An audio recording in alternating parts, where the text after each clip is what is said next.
नाशिकच्या गंगापूर रोड परिसरातील घरात आयुर्वेदिक तज्ज्ञ डॉक्टर मनीषा जेजुरकर यांनी गळफास घेऊन जीवन संपवल्याची धक्कादायक घटना घडली आहे। त्यांना जिल्हा रुग्णालयात नेण्यात आले असता डॉक्टरांनी मृत घोषित केले असून घटनेचा तपास गंगापूर पोलीस करतायत। अहिल्यानगर जिल्ह्यातील जामखेड येथे कुख्यात गुंड सागर मोहोळकर याच्यावर अज्ञातांनी 7 फेऱ्या गोळीबार केल्याने परिसरात खळबळ उडाली आहे। जुन्या वैरातून किंवा टोळी संघर्षातून हल्ला झाला असावा असा संशय असून पोलीस सर्व बाजूंनी तपास करतायत। जळगाव कृषी विज्ञान केंद्रातील कथित अनियमितता प्रकरणी कार्यक्रम समन्वयक डॉक्टर हेमंत बाहेती यांच्यावर निलंबनाची कारवाई करण्यात आली आहे। विधान परिषदेत उपस्थित झालेल्या प्रश्नांनंतर कृषी मंत्री दत्तात्रय भरणे यांनी विद्यापीठ प्रशासनाला कारवाईचे निर्देश दिले आहेत।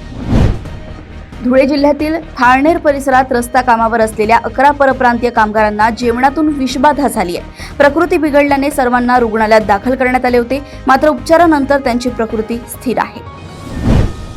नंदुरबार, शहादा आणि नवापूर शहरात छत्रपती शिवाजी महाराज जयंतीनिमित्त भव्य मिरवणुका आणि विविध सांस्कृतिक कार्यक्रमांनी उत्साहाचे वातावरण होते। पोवाडे, पारंपरिक वाद्य आणि देखाव्यांमधून शिवरायांच्या शौर्याला अभिवादन करण्यात आले।